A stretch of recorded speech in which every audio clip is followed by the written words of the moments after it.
Hello, good morning student. अपन discuss कर रहे थे प्राणियों के कल्चर के ऊपर। ठीक है, अपना जो चैप्टर चल रहा था उसमें अपन पढ़ रहे थे प्राणियों का संवर्धन। और अपने इस चैप्टर में अभी तक अपन अपने दो टॉपिक जो है वो कंप्लीट कर चुके हैं।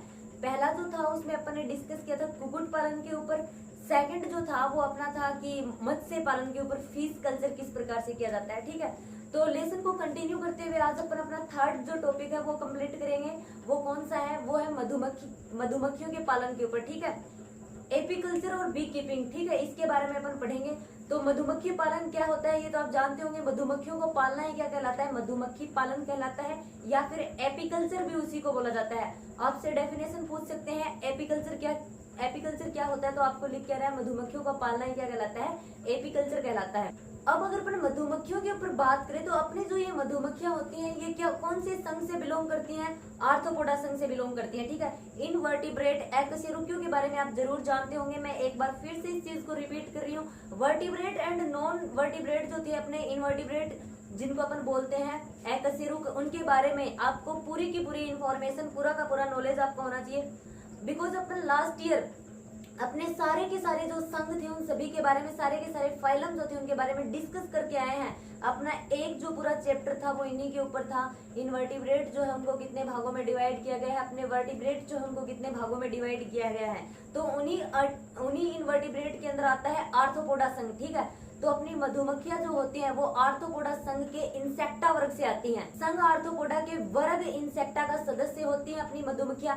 एंड अपनी जो ये मधुमक्खियां होती है ना, इन मधुमक्खियों में क्या पाया जाता है? सामाजिक संगठन पाया जाता है इनकी जीवन शैली में। सामाजिक संगठन किस तरह से? मतलब सामाजिक रूप से मधुमक्खी जो होती है वो छाते में सामाजिक रूप से अपना जीवन व्यतीत करती हैं।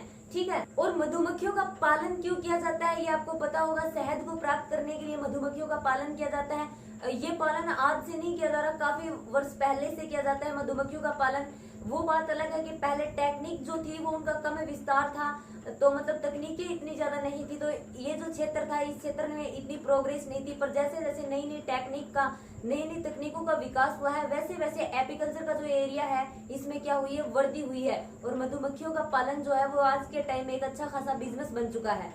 और अपन जो ये मधुमक्खियां पालते हैं, एपीकल्चर जो अपन करते हैं, इसके लिए कुछ बातों का अपने को ध्यान रखना चाहिए कि अपने ये बातें अपने को नॉर्मल बातें पता होना चाहिए कि मधुमक्खियों की प्रवृत्ति किस प्रकार की होती है, उनका स्वभाव किस प्रकार का होता है। बिकॉज जो छत्ते में मधुमक्खियां होती है ना वो अलग अलग प्रकार की होती हैं। मधुमक्खियां आप लोगों ने सभी ने देखी होंगी। तो कुछ मधुमक्खियां क्या होती है? छोटे आकार की होती है, बट कई बार काफी बड़ी बड़ी मधुमक्खियां भी होती हैं। अपने नॉर्मल भाषा में अपन बोलते हैं ना पहाड़ी मधुमक्खियां, काफी बड़ी होती हैं, गुस्सेल प्रवृत्ति की होती है, अग्रेसिव उनका नेचर होता है। ठीक है, तो अपन एपीकल्चर करते हैं, मधुमक्खियों का पालन करते हैं, तो उनके स्वभाव के बारे में अपने को पता होना चाहिए।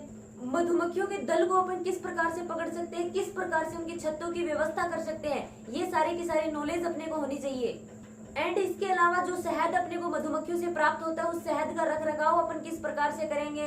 विभिन्न मौसमों का अपने को जानकारी प्राप्त होनी चाहिए, क्योंकि मौसमों के अकॉर्डिंग क्या होता है कि जो छत्ता होता है, छत्ते में जो शहद एकत्रित होता है वो उस पर डिपेंड करता है। जो फूलों का अगर मतलब मौसम अच्छा होता है, फूलों का जब मौसम होता है तो उस टाइम मकरंद वगैरह ज्यादा होता है, तो क्या होता है उस टाइम शहद जो होता है वो भी ज्यादा मात्रा में एकत्रित होता है।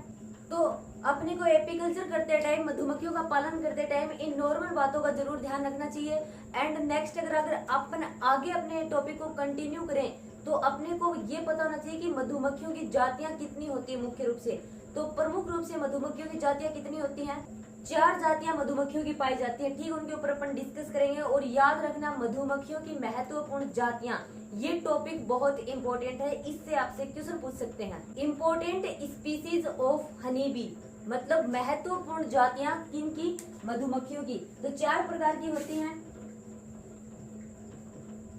सबसे पहले एपिस डोर्सेटा या रोक मधुमक्खी।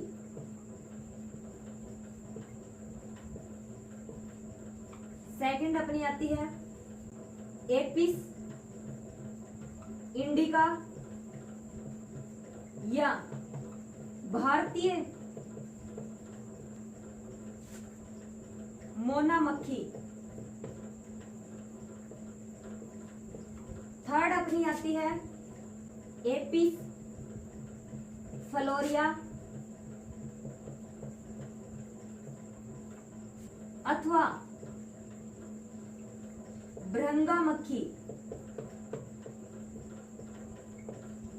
एंड लास्ट और फोर्थ आएगी अपनी एपिस मेलिफेरा। ओके, इन 4 प्रकार की मधुमक्खियों की स्पीसीज की जानकारी हर स्टूडेंट को होनी चाहिए। मैं एक बार फिर से इस चीज को रिपीट कर रही हूँ, एग्जाम की दृष्टि से ये जो जातियां हैं, ये जो स्पीसीज हैं अपनी हनी बी की मधुमक्खियों की, बहुत ही इंपॉर्टेंट है। फर्स्ट आती है अपनी एपिस डोरसेटा या रोक मधुमक्खी, सेकंड आती है अपनी एपिस इंडिका या भारतीय मोना मक्खी, थर्ड आती है अपनी एपिस फ्लोरिया अथवा भृंगा मक्खी, एंड फोर्थ आती है अपनी एपिस मेलिफेरा मधुमक्खी। ठीक है, सबसे पहले अपन डिस्कस करते हैं एपिस डोरसेटा या रोक मधुमक्खी के ऊपर। तो अपनी एपिस डोरसेटा जो मधुमक्खियां होती हैं, ये मधुमक्खियां जो होती हैं, इनसे सबसे ज्यादा मात्रा में शहद प्राप्त होता है। ठीक है, एंड सबसे बड़े आकार की मधुमक्खियां होती हैं एपिस डोरसेटा। ठीक है, एपिस डोरसेटा मधुमक्खियों का जो आकार होता है वो सबसे बड़ा होता है, सबसे ज्यादा इनसे शहद प्राप्त किया जाता है। बट इनका नेचर जो होता है वो गुस्सेल स्वभाव का होता है, अग्रेसिव प्रवृत्ति की होती है, ये अग्रेसिव नेचर की होती है, जिस वजह से इनका पालन पोषण करना क्या है, संभव नहीं है। ठीक है, ये तो थी अपनी एपिस डोरसेटा या फिर रोक मधुमक्खी। सेकंड अगर अपन बात करें एपिस इंडिका या भारतीय मोना मधुमक्खी के ऊपर, तो एपिस इंडिका या फिर भारतीय मोना मधुमक्खी है, ये अपने भारत में, इंडिया में नॉर्मल रूप से पाई जाती है और सर्वाधिक मात्रा में पाई जाती है। ठीक है, अगर ये बात करें तो ये अपनी जो भारतीय मोना मधुमक्खी या फिर एपिस इंडिका जो होती है, ये एपिस डोरसेटा से थोड़ी छोटी होती है। ठीक है, अपने जो ये फर्स्ट एपिस डोरसेटा जो मधुमक्खी होती है, इनको सारंग मक्खी भी बोला जाता है। ठीक है, इनको क्या बोलते हैं, सारंग मक्खी। तो अपनी जो एपिस इंडिका होती है, ये सारंग मक्खी से थोड़ी साइज में छोटी होती है एंड भारत में सामान्य रूप से पाई जाती है। इसके अलावा जो अपनी ये एपिस इंडिका मधुमक्खी होती है, इनके छत्ते से 3 से 4 किलोग्राम शहद अपन नॉर्मल प्राप्त कर सकते हैं। और ये जो मधुमक्खियां होती हैं, ये आसानी से पाली जा सकती हैं। इनका स्वभाव, इनका नेचर जो होता है वो शांत होता है। अब अगर अपन थर्ड एपिस फ्लोरिया मधुमक्खी की बात करें, तो ये छोटे आकार की मधुमक्खियां होती हैं, इनका नेचर भी थोड़े डरपोक टाइप की होती हैं ये। एंड इसके अलावा जो अपनी एपिस फ्लोरिया मधुमक्खी जो होती है, ये क्या होती है, व्यापारिक दृष्टि से ज्यादा क्या नहीं होती है, व्यापारिक दृष्टि से ज्यादा अच्छी नहीं होती है। बिकॉज इनके छत्ते से क्या प्राप्त होता है, 250 ग्राम जो है वो शहद अपने को नॉर्मली प्राप्त होता है, इसलिए व्यापारिक दृष्टि से ज्यादा उपयोगी नहीं होती है। अगर थर्ड अपन एपिस मेलिफेरा जाति के ऊपर बात करें, तो अपनी एपिस मेलिफेरा जो ये मधुमक्खी होती है ना, इसको यूरोपियन मधुमक्खी भी बोला जाता है। नेचर में शांत स्वभाव की होती हैं और अपनी एपिस मेलिफेरा मक्खी जो होती है, व्यापारिक दृष्टि से सबसे ज्यादा क्या होती है, उपयोगी होती है।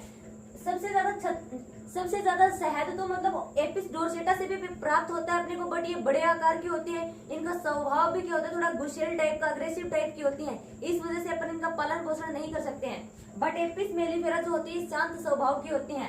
और अपना जो एपिस इंडिका या फिर भारतीय मोना जो मक्खी होती है, ये जितना शहद एकत्रित करती हैं, उससे 9 से 10 गुना ज्यादा शहद क्या करती हैं, एपिस मेलिफेरा मधुमक्खियां अपने छत्ते में एकत्रित कर लेती हैं। इसलिए व्यापारिक दृष्टि से सबसे ज्यादा महत्वपूर्ण कौन सी मधुमक्खियां होती हैं, एपिस मेलिफेरा। इनको यूरोपियन मधुमक्खी भी बोला जाता है। और अपनी जो एपिस मेलिफेरा जो ये मधुमक्खियां होती है ना, इनकी इटालियन किस्म जो होती है वो सबसे ज्यादा महत्वपूर्ण होती है। ठीक है, ये तो हो गया जो अपनी हनी बी थी उनकी स्पीसीज के ऊपर डिस्कस, उनकी जो कौन सी इंपॉर्टेंट स्पीसीज जो थी अपनी मधुमक्खियों के, अपन ने उनके बारे में डिस्कस किया था, उनकी 4 स्पीसीज थी। नेक्स्ट अगर अपन बात करें उनका सामाजिक संगठन किस प्रकार से होता है, social organisation of honey bee पर अपन डिस्कस करें, सामाजिक संगठन किस प्रकार से होता है मधुमक्खियों का छत्ते के अंदर। तो मधुमक्खियां जो होती हैं वो निवाह है, जिसको अपन कॉलोनी भी बोलते हैं, कॉलोनी में रहती है छत्ते के अंदर। ठीक है, और छत्ते के अंदर मिलने वाली मधुमक्खियां जो होती हैं, इनके अलग अलग कार्य होते हैं और उस छत्ते में 3 प्रकार की मधुमक्खियां जो हैं वो रहती हैं। उन 3 प्रकार की मधुमक्खियों के ऊपर अपन डिस्कस करेंगे कि वो कौन कौन सी होती हैं। और अपना जो ये छत्ता मिलता है मधुमक्खियों का, इसमें ओनली वही 3 प्रकार की मधुमक्खियां पाई जाती हैं, उसके अलावा किसी भी प्रकार की कोई मधुमक्खियां नहीं पाई जाती। और उन 3 प्रकार की मधुमक्खियों के अलग अलग कार्य होते हैं, मतलब उनमें श्रम विभाजन पाया जाता है। ठीक है, तो फर्स्ट जो होता है, प्रत्येक जो छत्ता होता है अपना, अपन बात कर रहे हैं social organisation of honey bee, किस प्रकार का सामाजिक संगठन जो अपना मधुमक्खियों में होता है उस पर अपन डिस्कस करें। तो मधुमक्खियों का जो निवास जो कॉलोनी होती है, जो छत्ता होता है, उसमें 3 प्रकार की क्या पाई जाती है मधुमक्खियां, जिसमें सबसे पहले क्या आती है, रानी। ठीक है, एक रानी मधुमक्खी होती है छत्ते के अंदर। सेकंड आता है नर या ड्रोन, एंड थर्ड आता है श्रमिक। ठीक है, क्वीन मधुमक्खी, ड्रोन एंड वर्कर्स, ये है मधुमक्खियों का सोशल ऑर्गेनाइजेशन, सामाजिक संगठन। अब बात करेंगे रानी मधुमक्खी के ऊपर। तो अपनी जो रानी मधुमक्खी होती है, क्वीन मधुमक्खी जो होती है, पूरे के पूरे छत्ते में सिर्फ एक ही रानी मधुमक्खी पाई जाती है। ठीक है, याद रखने वाली बात होती है ये, जो अपना मधुमक्खियों का छत्ता होता है उसमें कितने 40,000, 50,000, 60,000, लाखों तक मधुमक्खियां पाई जाती हैं। उसमें सिर्फ जो रानी मधुमक्खी होती है, क्वीन बी जो होती है, वो ओनली एक होती है। ठीक है, और अपनी जो ये रानी मधुमक्खी होती है, इस रानी मधुमक्खी को स्पेशल प्रकार का भोजन दिया जाता है। सारी की सारी जो मधुमक्खियां होती हैं उससे अलग प्रकार का, और उस भोजन को, उस उत्तम भोजन को क्या नाम दिया गया है? Royal jelly. ठीक है, रॉयल जेली जो भोजन होता है वो सिर्फ रानी मधुमक्खी को मिलता है। एंड अगर अपन अपनी इस क्वीन बी या फिर रानी जो मधुमक्खी है, इसके कार्य की बात करें तो इसका सिर्फ एक ही कार्य है, रेप्रोडक्शन करना, प्रजनन करना। ठीक है, रेप्रोडक्शन की प्रोसेस, प्रजनन की प्रोसेस, जनन करने की क्षमता सिर्फ रानी मधुमक्खी की होती है। बाकी जो अपनी श्रमिक मधुमक्खियां होती हैं वो जनन नहीं कर सकती। छत्ते के अंदर जितने भी नए जो मधुमक्खियों के बच्चे या फिर जो अंडे होते हैं, वो सारे के सारे अंडे रानी मधुमक्खी के द्वारा दिए जाते हैं, क्योंकि रेप्रोडक्शन की कैपेसिटी, प्रजनन करने की क्षमता ओनली रानी मधुमक्खी में पाई जाती है। ठीक है, सेकंड अपन अगर नर या फिर ड्रोन के ऊपर डिस्कस करें, ना नर या फिर ड्रोन जो होता है ये किससे विकसित होता है? अनिषेचित अंडों से इसका निर्माण होता है। ठीक है, अनिषेचित अंडे जो होते हैं, उन अनिषेचित अंडों से नर या फिर ड्रोन का विकास होता है। और नर या फिर ड्रोन का क्या कार्य होता है? रानी मधुमक्खी जो होती है उसके साथ रेप्रोडक्शन करने का कार्य, प्रजनन करने का कार्य किसका होता है? नर जो होता है या फिर ड्रोन जो होता है उसका। जब एक बार रेप्रोडक्शन की प्रोसेस हो जाती है तो रेप्रोडक्शन की प्रोसेस होने के तुरंत बाद नर या फिर जो ड्रोन होता है उसकी मृत्यु हो जाती है। अब लास्ट अपन बात करते हैं श्रमिक वर्कर जो होती है, इनको सबसे ज्यादा कार्य करना पड़ता है। ठीक है, ये निषेचित अंडों से विकसित होती हैं और इनकी संख्या सबसे ज्यादा होती है छत्ते में। ठीक है, हजारों की संख्या में ये मिलती है छत्ते के अंदर। एंड अपना अनिषेचित जो अंडा होता है उससे तो ड्रोन का निर्माण हो जाता है। निषेचित जो अंडे होते हैं उन सारे के सारे निषेचित अंडों से किसका निर्माण होता है? श्रमिक मधुमक्खियों का। हजारों की संख्या होती है छत्ते के अंदर, एंड सबसे ज्यादा कार्य इन्हीं को करना पड़ता है। परागकण एकत्र करना, छत्ते का रखरखाव करना, जो अंडे होते हैं उनका रखरखाव करना, एंड बाकी जो छोटी मधुमक्खियां जो होती हैं उनका पालन पोषण करने का कार्य भी क्या करती हैं? श्रमिक मधुमक्खियां ही करती हैं। रानी के लिए जो भोजन लेकर आती हैं वो भी श्रमिक मधुमक्खियां ही करती हैं। तो इस प्रकार का सोशल ऑर्गेनाइजेशन पाया जाता है। अपनी जो मधुमक्खियां होती है पूरे छत्ते के अंदर रानी, ड्रोन एंड श्रमिक मधुमक्खियां पाई जाती हैं। अब आपको पता चल गया होगा कि इनका क्या क्या वर्क होता है। अब आगे अपन डिस्कस करेंगे लेसन में मधुमक्खी पालन की विधियां। मधुमक्खी पालन की अलग अलग मेथड्स होते हैं, और जो मधुमक्खी पालन की जो विधियां होती है, जो मेथड्स होते हैं, उनमें दो मेथड्स प्रमुख हैं। एक तो पुरानी विधि के द्वारा, एक नई विधि के द्वारा या फिर आधुनिक विधि के द्वारा। जो पुरानी विधि थी शहद एकत्रित करने की, तो वो तो आपको पता होगी, जो छत्ते होते हैं मधुमक्खियों को, उनके पास धुआं ले जाकर जो मधुमक्खियां होती हैं उन मधुमक्खियों को हटा दिया जाता है, और फिर जो शहद होता है उस शहद को एकत्रित कर लिया जाता है। वो शहद जो होता है वो बिल्कुल प्योरीफाई, शुद्ध रूप से अपने को प्राप्त नहीं हो पाता, क्योंकि जो मधुमक्खियों का जो छत्ता होता है उससे निचोड़ कर शहद प्राप्त किया जाता है। तो उसमें मोम वगैरह या फिर अदर जो मधुमक्खियों के अंडे वगैरह होते हैं वो मिक्स हो जाते हैं। ठीक है, तो जो अपनी पुराना मेथड्स होता है उसमें अपन शुद्ध रूप से क्या नहीं प्राप्त कर पाते हैं? अपना शहद नहीं प्राप्त कर पाते हैं। उसमें आपको पता होगा कि जो मधुमक्खियों का जो छत्ता होता है, उस मधुमक्खियों के छत्ते से मधुमक्खियों को उड़ाने के लिए धुएं का यूज किया जाता है। ठीक है, नेक्स्ट अगर आधुनिक विधि की अपन बात करें तो इसमें क्या होता है? वैज्ञानिक विधि के द्वारा, वैज्ञानिकों की सुझाई गई विधियों के द्वारा क्या होता है? मधुमक्खियों को एक बॉक्स के अंदर, छत्ते के अंदर पाला जाता है। एक कृत्रिम छत्ता होता है, उस कृत्रिम छत्तों में मधुमक्खियों को पाला जाता है, और इन कृत्रिम छत्तों से जो अपन मधु, जो शहद अपन प्राप्त करते हैं वो शुद्ध क्वालिटी का होता है बिल्कुल। ठीक है, उसमें अलग अलग उपकरण, अलग अलग औजारों की आवश्यकता होती है मधुमक्खी को पालने के लिए। अगर अपन उन औजारों की बात करें, कौन कौन से औजार होते हैं वो, तो उसमें एक तो होता है जो कृत्रिम रूप से जो छत्ता होता है उसकी आवश्यकता होती है, जिसको मधुमक्खी पेटी का भी बोलते हैं। आपने देखे होंगे कि लकड़ी के ऐसे बॉक्स से होते हैं, उन बॉक्सों के अंदर क्या किया जाता है? मधुमक्खियों को पाला जाता है। उन बॉक्सों के अंदर, वो बॉक्स भी जब अंदर से अलग अलग भागों में डिवाइड रहते हैं, वो जो अपना बॉक्स होता है वो जाली के द्वारा दो भागों में बटा होता है। नीचे का जो भाग होता है उस नीचे के भाग को सीसू पोस्टर या फिर ब्रॉड चेम्बर बोला जाता है। उस सीसू पोस्टर, वो जो सीसू पोस्टर या फिर जो ब्रॉड चेम्बर होता है ना, उसके ऊपर एक छोटा कोष्ठक और होता है जिसको सुपर चेम्बर बोला जाता है। और जो ये अपना ब्रॉड चेम्बर एंड अपना जो सुपर चेम्बर होता है, इन दोनों को पृथक करने के लिए जो जाली होती है ना, उस जाली को रानी पृथक कारक बोला जाता है। और इस जाली में से सिर्फ श्रमिक मधुमक्खियां ही निकल आ जा सकती हैं, उनका निकास हो सकता है। एंड इसके अलावा कॉम्ब फाउंडेशन की आवश्यकता होती है। कॉम्ब फाउंडेशन क्या होता है? मोम का बना हुआ होता है। जैसे छत्ते के अंदर आपने देखा होगा, छत्ते के अंदर मोम सा होता है, तो ये कॉम्ब फाउंडेशन जो होता है ये मोम का बना हुआ होता है। और अपनी जो मधुमक्खियां होती है वो मधुमक्खियां इसी के आधार पर दोनों ओर कोष्ठक बनाती हैं। इन्हीं में अपनी जो रानी मधुमक्खी होती है वो क्या करती है? अंडे देती है। और फिर इन कोष्ठकों से क्या किया जाता है? मधु जो शहद होता है उसको इकट्ठा किया जाता है।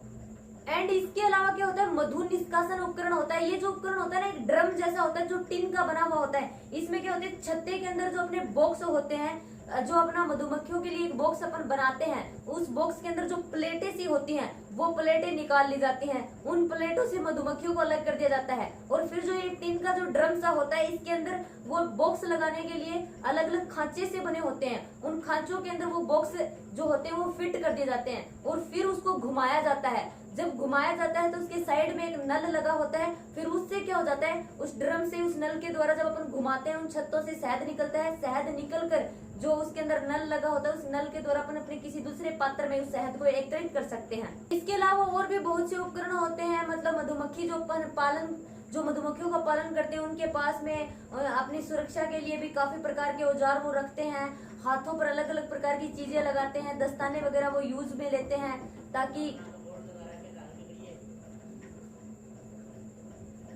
ताकि उनको मधुमक्खियों से किसी भी प्रकार की कोई भी हानि नहीं हो।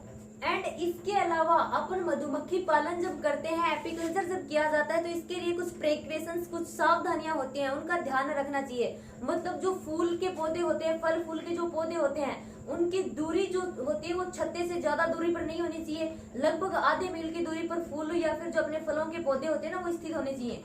एंड अपनी जो मधुमक्खी पेटिका या फिर जो उनके बॉक्स होते हैं कृत्रिम रूप से, उनको ठंडे व छायादार स्थानों पर रखना चाहिए। इसके अलावा मधुमक्खियों को पीने के लिए जो ताजा पानी होता है, ताजा पानी का स्रोत भी उनके निकट ही होना चाहिए, छत्ते के निकट। ठीक है, ये सारी की सारी प्रोसेस किस में होती है? मधुमक्खी पालन में। तो यहाँ पर अपना मधुमक्खी पालन का जो है ये टॉपिक कंप्लीट हो जाता है। नेक्स्ट जो अपना वीडियो होगा उसमें अपन डिस्कस करेंगे रेशम कीट का पालन किस प्रकार से किया जाता है, जिसको इंग्लिश में सेरिकल्चर भी बोलते हैं अपन। ठीक है, इसके ऊपर अपन डिटेल से स्टडी करेंगे कि किस प्रकार से ये पूरी की पूरी प्रोसेस कंप्लीट होती है।